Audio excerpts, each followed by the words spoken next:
রাজনৈতিক দল নিষিদ্ধ করা সব সমস্যার সমাধান নয়, এমন মন্তব্য করলেন গয়েশ্বর চন্দ্র রায়। দল নিষিদ্ধ নয়, বরং মানসিকতার পরিবর্তন দরকার বলে মনে করেন তিনি। জাতীয় প্রেস ক্লাবে 12 দলীয় জোটের সমাবেশে এসব কথা বলেন বিএনপির স্থায়ী কমিটির এই সদস্য।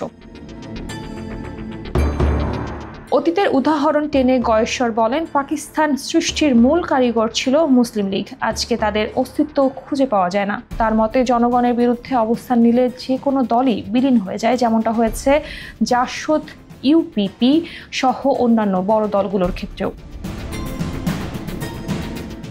যারা আজ আওয়ামী লীগকে নিষিদ্ধ করতে চাইছেন, ভবিষ্যতে তারা বিএনপিকেও নিষিদ্ধ করার দাবি তুলতে পারেন বলেও আশঙ্কা প্রকাশ করেন তিনি। তার মতে জনগণই ঠিক করবে কোন দল গ্রহণযোগ্য আর কোন দল নয়। জামায়াত প্রসঙ্গেও কথা বলেছেন তিনি। বলেন, নিবন্ধন হারানোর পরও জামায়াতকে গুরুত্ব দিচ্ছে সরকার। তিনি প্রশ্ন তুলেছেন, কিভাবে জামায়াতকে নিষিদ্ধ করা হয়েছিল আর কেনই বা আওয়ামী লীগকে নিষিদ্ধ করতে হবে। এসব বিষয়ে পরিষ্কার ব্যাখ্যা থাকার প্রয়োজন বলে মনে করেন তিনি।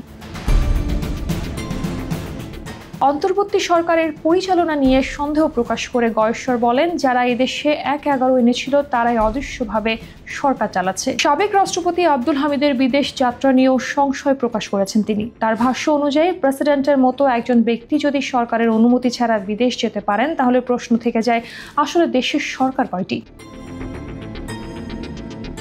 গয়েশ্বরের মতে তারেক রহমানের দেশে ফেরার পথে বাধা নেই, এটি সরকারিভাবে জানানো দরকার। তার ভাষ্য, যে মানুষটি বিদেশে বসেও দেশকে ঐক্যবদ্ধ করেছেন, ফ্যাসিস্ট হাসিনা বিরোধী আন্দোলনের নেতৃত্ব দিয়েছেন, ভোটের অধিকার নিশ্চিত করার জন্য কাজ করেছেন, আজ তার স্বদেশ ফিরতে বাধা কোথায় জাতি তা জানতে চায়।